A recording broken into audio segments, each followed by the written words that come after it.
खड़े नहीं होते। खुदा के साथ हमारा कोई भी रिलेशन नहीं, कोई भी रिश्ता नहीं। लिखना पड़ा यिर्मयाह को, उसका शेर है, उसकी 10 वर्ष में ऐसे लिखा है पंजाबी में, मैं केनू बोला अते केनू जतावा भई वो सुनन, मैं किसे बोलूं और किसे समझाऊं कि वो सुन ले। और आगे लिखा है, देख यहोवा का वचन उन्हां लई एक नियादरी है, ओ उस समय ओ उसके विचों मगन नहीं है।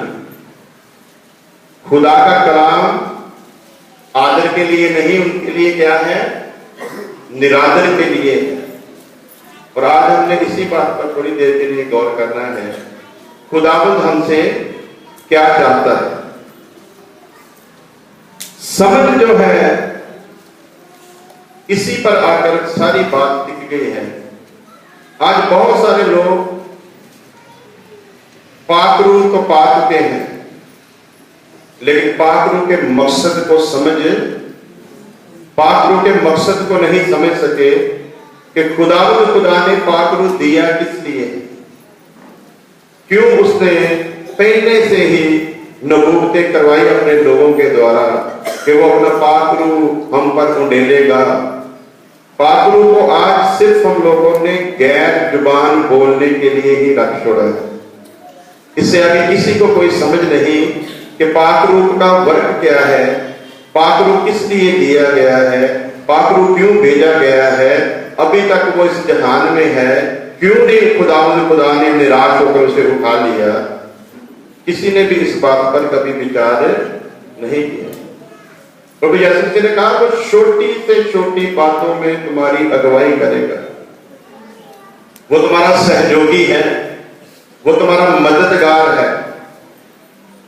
लेकिन मदद वो तभी करेगा जब तुम उससे मदद मांगोगे। वो लोग रूह ते सच्चाई दे नाल भगती करनगे। कादे नाल?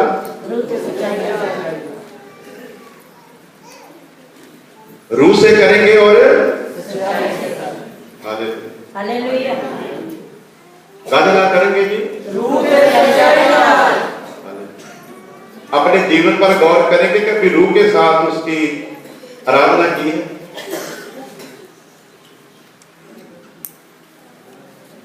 रूह के साथ और सच्चाई के साथ। अभी तो रूह से ही नहीं शुरू हुई, सच्चाई की तो बहुत दूर है। हालेलुया। बुरी बात नहीं सी जो ब्रदर गा रहे थे, तो ना करे सी, बहुत अच्छी गा रहे हैं। खुदा दे विच लोगों को हमेशा खुश रहना चाहिए, आनंदित रहना चाहिए। और मैं कहना जिन्ना तुसी गाने बजाने दे विच आनंदित होंदे हो, उसको ज्यादा हुण थोड़ा कलाम सुन के आनंदित हो जाओ। हालेलुया। कलाम, सारी बात ही कलाम के ऊपर है, क्योंकि कलाम यीशु हालेलुया, जिसके द्वारा सारा जहान रचा गया, और कोई भी ऐसी चीज नहीं जो उसके बिना रची गई हो। आज हम उसको सुन रहे हैं। क्या कर रहे हैं जी? सुन रहे हैं। किस तरीके से? हालेलुया। मूसा से खुदा ने कहा कि इस्राएलियों को बोल के ये मेरी आवाज के श्रोता बने। क्या बने? आवाज के श्रोते बनन। आवाज नू तो खास मकसद होगा खुदा का जो ये बात कही गई कि ये मेरी आवाज को सुनने वाले बने। आज हम खुदा की आवाज को सुनते नहीं, इसलिए लिखा गया, पंजाबी में लिखा, तुसी कन्ना दे सुनती लोग हो। की हो? कन्ना दे सुनती लोग है कि नहीं, पर तुसी सुनते नहीं हो। तो मैं गौर करता से पतरस ने पहली वार वो बोलिया पाक रूह की हिदायत के नाल। उत्थे हीरो लाइन लिखी गई, जहां उन्होंने सुनिया ते उन्हां दे दिल टुट गए। हालेलुया। की होया जी?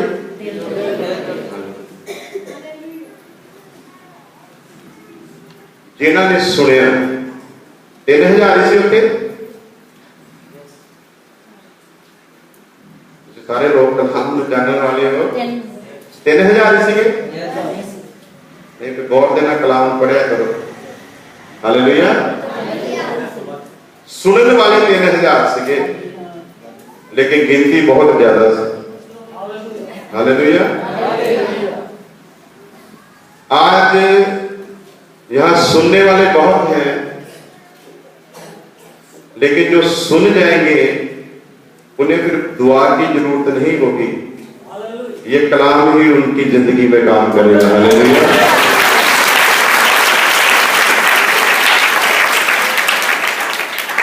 लेकिन समझ ही नहीं आ रहा। तो आज का हमारा सब्जेक्ट है, ना तो समझदार अपनी समझ पर, ना ताकतवर अपनी ताकत पर, और ना दौलतमंद अपनी दौलत पर घमंड करे। यदि घमंड करना है तो सिर्फ इस बात पर करे कि वो खुदा को जानता है। और सारे बोलो, फिर मैं क्या सुनाना, नहीं तो दुआ करेंगे। किस बात पर घमंड करे? वो खुदा को जानता। मैंने अभी बोला कि गिनती बहुत थी, सुना 3000 लोगों ने था जिनके दिल टूटे थे। यदि सुन रहे हो तो फिर बोलो क्या सुनाया गया है। यदि घमंड करना है तो इस बात पर घमंड करें कि जानते हैं और समझते हैं। हालेलुया। जानते हैं और समझते हैं, समझते नहीं है। हालेलुया। जानते हैं पर समझते हैं। हालेलुया।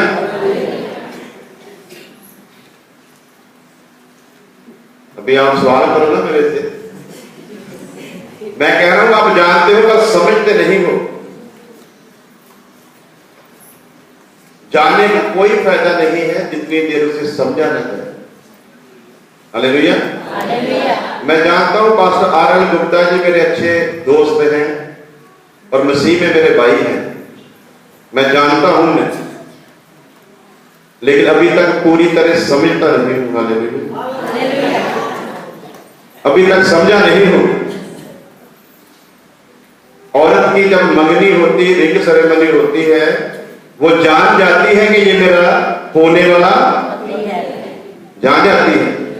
फिर शादी भी हो जाती है, फिर उसे पता चल जाता है अब परमानेंट पति हो गया है, क्योंकि मंगनी टूट भी सकती है।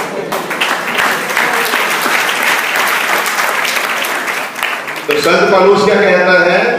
मैंने मसीह के साथ तुम्हारी रिंग सेरेमनी करवा दी है, शादी पक्की की है, मंगनी करवा दी है। अब जब दुल्हन की पूरी सूरत में तैयार हो जाओगे तब दुल्हा बारात लेकर आएगा। हालेलुया।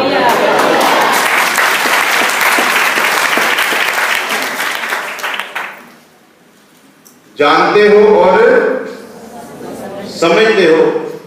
औरत जानती है कि ये मेरा पति है पर उसे समझती नहीं। हालेलुया।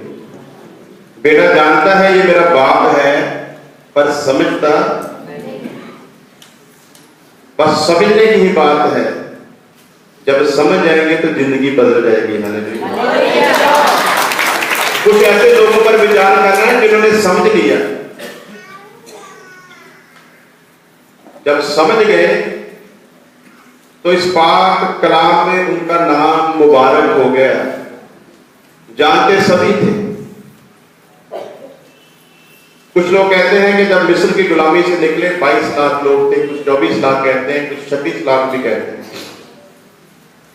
वो जितने भी थे वो सभी जानते थे उस खुदा को जो अपनी ताकतवर बाजू से उन्हें मिस्र की गुलामी से निकाल कर लेकर आया था। हालेलुया।